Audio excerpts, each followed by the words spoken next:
అందరికీ నమస్కారం అండి. మనం ఈ రాబోతున్న ఆగస్టు మాసంలో కన్యా రాశిలో జన్మించిన వారికి జరగబోయే రాశి ఫలాలు ఎలా ఉంటాయో తెలుసుకుందాం.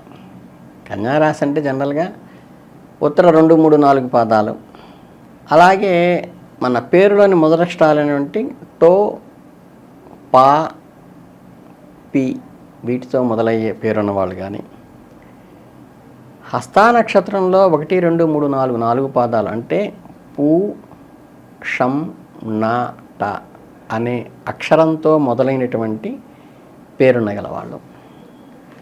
చిత్తానత్రంలో 1, 2 పాదాలు అంటే ఏంటంటే పే, పో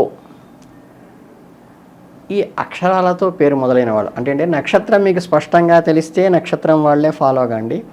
ఒకవేళ మీకు నక్షత్రం తెలియదు స్వామి అనుకున్న వాళ్ళు ఈ అక్షరాలతో పేరు ప్రారంభమైన వాళ్ళకు కూడా ఈ ఫలితాన్ని మనం తీసుకోవచ్చు. అంటే ఏంటంటే నేను చెప్పినటువంటి ఈ నక్షత్రాల వాళ్ళు కానీ ఈ పేరుతో ఉన్న వాళ్ళు కానీ కన్యా రాశిగా పరిగణించబడి ఈ రాబోయే ఆగస్టు మాసంలో వాళ్ళ ఫలితాలు ఎలా ఉంటాయని తెలుసుకుందాం. సాధారణంగా ఈ ఆగస్టు 16 నుండి ఏంటంటే రవి సంచారం జరగటం వల్ల ఏంటంటే 26న దశమంలో కుజ సంచారం ఉంటుంది. దీనివల్ల శుభాశుభ ఫలితాల్లో కలుగుతూ ఉంటాయి. అట్లాగే ప్రయోజనకరంగా కూడా ఉంటుంది. ఉత్సాహం కానీ అన్ని కార్యక్రమాలు పాల్గొంటారు. వృత్తి ఉద్యోగాలందు అంకిత భావంతో పనిచేస్తారు.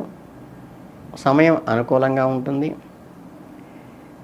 మనోధైర్యం చాలా అవసరము. ఈ విందు వినోదాలు శుభంగా అనిపించినప్పటికీ కొంచెం రుణ బాధలు పెరిగేటువంటి అవకాశం కూడా ఉంటుంది కాబట్టి జాగ్రత్త వహించాలి. ప్రధానంగా ఈ ఆగస్టు నెల ప్రారంభంలో ఆర్థికంగా మంచి లాభాలే ఉన్నప్పటికీ కూడా దానితో పాటు ఖర్చులు కూడా పెరుగుతాయి. కాబట్టి ఆర్థిక నిర్వహణ అంటే ఫైనాన్షియల్ మేనేజ్మెంట్ కేర్ఫుల్గా తీసుకోవాలి. ఈ సమయంలో అనవసరమైన ఖర్చులను తగ్గించుకుంటూ జాగ్రత్తగా పొదుపు వైపు అడుగులు వేస్తూ ఆర్థిక స్థిరత్వాన్ని మీకు మీరుగా ఏర్పరచుకోవాలి. ధైర్యంతోనూ ఆత్మవిశ్వాసంతోనూ ముందుకు వెళ్ళాలి. అలాగే ఈ ఖర్చులు పెరగటం వల్ల వచ్చేటువంటి సవాళ్ళని మీరు స్వయం కృషితో అధిగమించడానికి ప్రయత్నించండి. గ్రహజపాల కంటే కూడా ఇది చాలా ప్రధానము. ఖర్చులను మీ నియంత్రణతో ఉంచుకోవటం వల్ల ఆర్థిక ప్రణాళికను సక్రమంగా చేయటం వల్ల మీరు ఆచితూచి జీవిత భాగస్వామితో సలహాతో ఇంట్లోని పెద్దల సలహాతో ముందుకు వెళ్ళటం వల్ల మీరు దీని నుంచి జయించవచ్చు. అలాగే మీ కెరీర్ పరంగా ఆలోచిస్తే ఏమవుతుందంటే మిశ్రమ ఫలితాలే ఉంటాయి.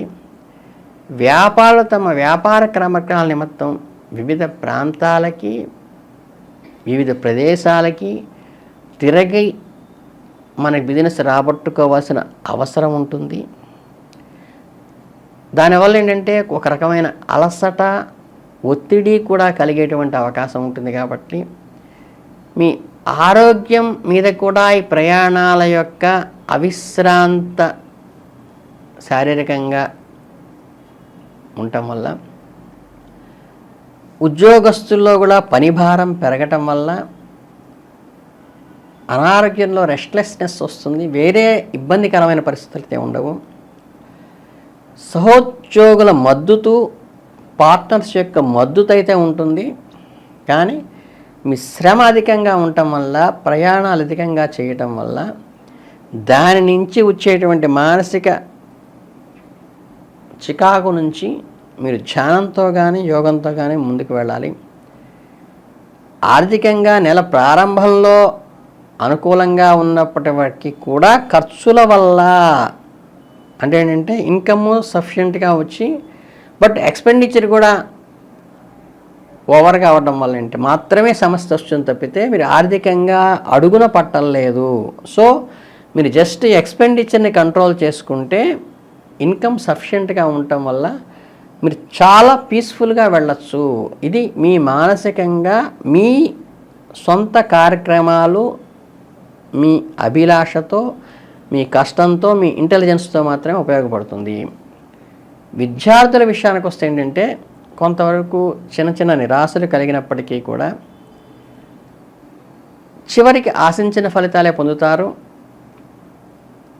ఈ అనుకోనివి రాకపోవటం వల్ల నిరాశ చెందకుండా కష్టపడి పనిచేసి ఖచ్చితంగా విజయం సాధిస్తారు. మీ లక్ష్యాలను సాధించాలంటే మీ ఓర్పే ప్రధానము.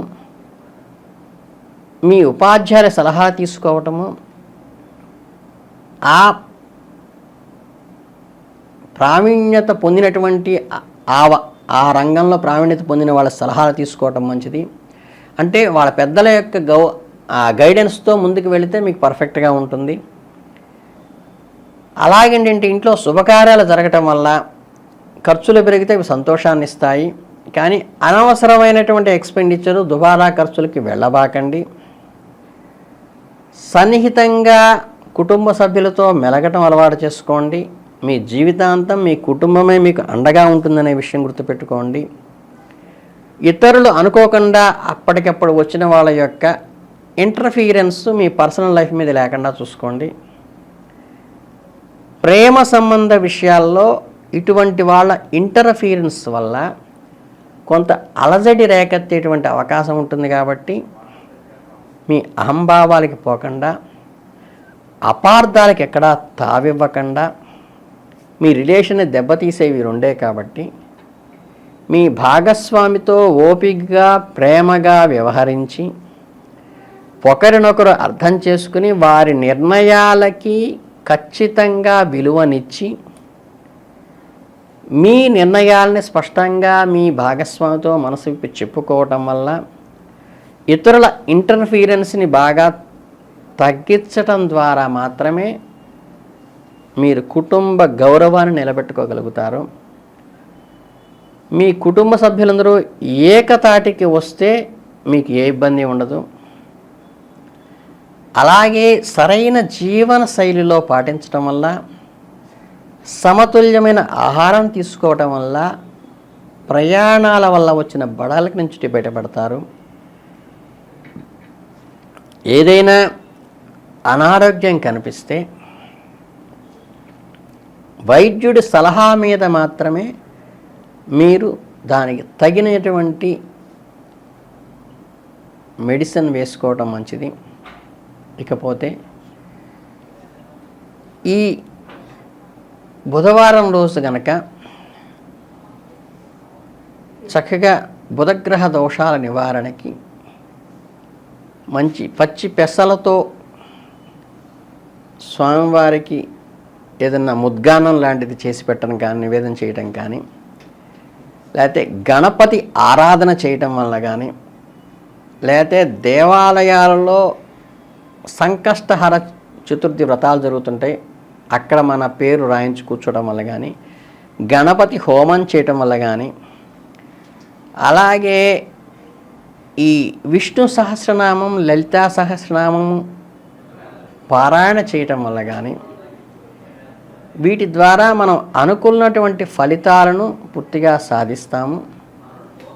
కనుక ఏంటంటే ఈ చిన్న చిన్న రెమెడీలు మనం చేసుకుని ముందుకు వెళ్ళినట్లయితే చాలా అనుకూలమైన ఫలితాలు మనకి ఈ మాసంలో జరిగి ఈ మనకి వచ్చేటువంటి అలసట నుంచి, అనవసరమైన వ్యయాన్ని నుంచి బయటపడుతూ కుటుంబాన్ని అభివృద్ధిలోకి తీసుకురావడానికి ఈ మాసం మీకు చక్కగా ఉపయోగపడుతుందని మీ అందరికీ మనస్ఫూర్తిగా కోరుకుంటూ ఆశీర్వదిస్తూ ధన్యవాదాలు.